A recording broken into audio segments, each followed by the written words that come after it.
대통령이고 뭐고 당신이나 빼시오. 한 트럭 기사가 대통령을 향해 이렇게 쏘아붙였습니다. 그것도 상대가 누군지 전혀 모른 채 말입니다.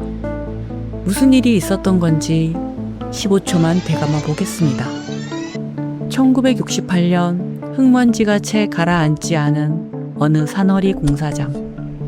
포크레인 몇 대가 전부였던 시절, 수백 명이 삽 하나로 산을 깎아내고 있었습니다. 그런데 그날 좁은 길 한복판에서 누구도 예상 못한 신경전이 벌어집니다. 서울에서 오신 귀한 차량입니다. 차 좀 빼주시죠. 돌아온 대답은 단호했습니다. 여기선 공사 차량이 우선이니 빼려면 그쪽이 빼시오. 대통령한테 당신이 비키시오 라고 말한 겁니다. 이쯤 되면 이 기사 오늘 저녁 뉴스에 나올 각오는 했을 겁니다.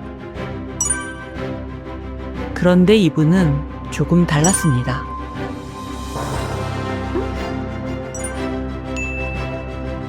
이번엔 4년 전으로 되감아 보겠습니다.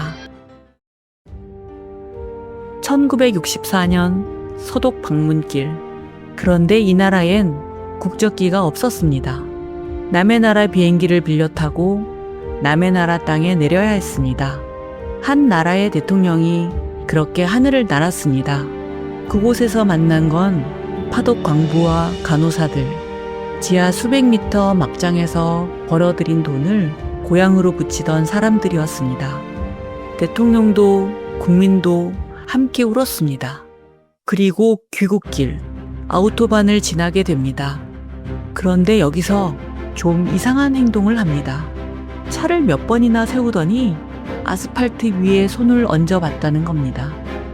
수행원들 입장에선 저 양반이 갑자기 왜 저러시나 싶었을 겁니다. 하지만 그 머릿속엔 이미 지도 한 장이 펼쳐지고 있었습니다. 서울, 부산, 목포.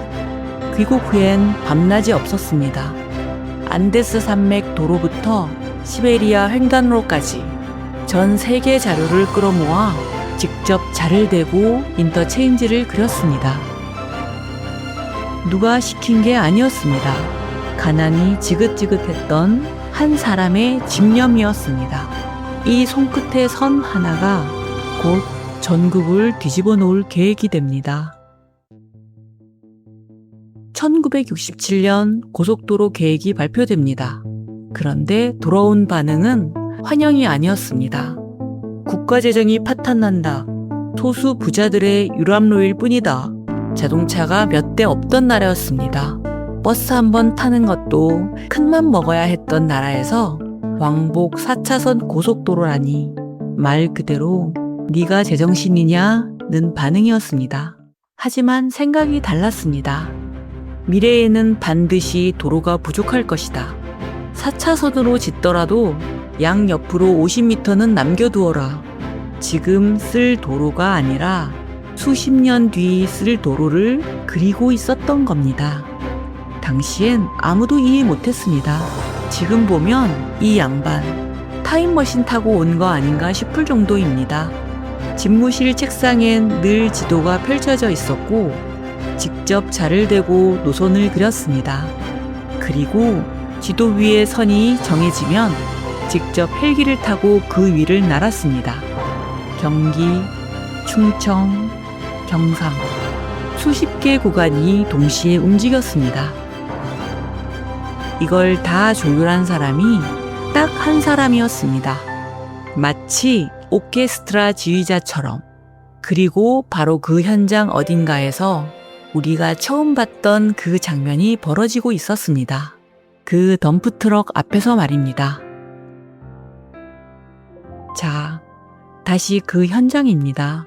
트럭 기사는 물러서지 않았습니다. 대통령이고 뭐고 당신이나 빼시오. 경호원들 얼굴은 하얗게 질렸습니다. 이쯤 되면 트럭 기사 오늘 저녁 뉴스에 나올 각오는 했을 겁니다. 그런데 차에서 내린 얼굴은 웃고 있었습니다. 이봐, 박 실장. 로마에 가면 로마법을 따라야지. 그리고는 자기 차를 뒤로 뺐습니다. 대한민국 대통령이 덤프트럭 기사한테 길을 양보한 겁니다. 이거 요즘 같으면 다음날 실검 1위 갈 사건입니다. 뒤늦게 상대가 누군지 알아챈 기사는 아마 다리에 힘이 풀렸을 겁니다. 하지만 대통령은 화 대신 이렇게 말했다고 전해집니다. 저렇게 현장에서 제대로 일하는 사람들이 있으니 이 도로가 제대로 만들어지겠구만. 권위를 내세울 수도 있었습니다. 하지만 그는 현장의 원칙을 먼저 지켰습니다. 대통령 차보다 공사 차량이 먼저다. 그 원칙이 지켜지는 걸 보고 오히려 안심했던 겁니다. 일이 되게 하는 것, 그게 체면보다 중요했습니다. 그리고 이런 고집이 만든 길은 결국 아무도 상상 못한 결과를 만들어냅니다. 1970년 7월 7일 착공 후 단 2년 5개월 428km 경부 고속도로가 완공됩니다. 서울에서 부산까지 비포장길로는 10시간, 그런데 이제 5시간 반이면 도착합니다. 거의 3분의 1로 줄어든 겁니다. 당시 사람들 입장에선 순간이동이나 다름없었을 겁니다. 물류가 살아났습니다. 농촌에서 키운 작물이 그날 바로 도시로 올라갔습니다. 가난했던 마을들이 조금씩 살림이 폈습니다. 그런데 재미있는 건 처음 몇 년은 놀리던 사람들 말이 맞는 것처럼 보였다는 겁니다. 개통 초기엔 도로 위에 화물차보다 자가용이 더 많았습니다. 그러니 여기저기서 다시 수군거렸죠. 거 봐라, 유람로 맞잖아. 하지만 몇 년 지나지 않아 상황이 완전히 뒤집힙니다. 울산과 구미의 공단에서 물건이 쏟아져 나오기 시작했고 개통 4년 만에 도로 위 절반 이상이 화물차로 바뀌었습니다. 유람로라고 놀리던 사람들, 이번엔 할 말이 없어졌습니다. 그리고 이 무렵 전국에서 이런 말이 유행하기 시작했습니다. 서울에서 아침을 먹고 부산에서 점심을 즐긴다. 몇 년 전까지 상상도 못했던 말이었습니다. 생각해보면 그날 그 트럭 기사도 이 도로가 자기 삶을 바꿀 거라곤 상상도 못했을 겁니다. 지도 위에 손가락으로 그은 선 하나가 수십 년이 지난 지금도 이 나라의 대동맥으로 남아 있습니다. 가난을 벗어나야겠다는 한 사람의 고집이 결국 우리 모두의 길이 됐습니다. 여러분은 이 이야기에서 무엇이 가장 인상 깊으셨나요? 댓글로 남겨주세요. 구독과 좋아요 큰 힘이 됩니다. 감사합니다.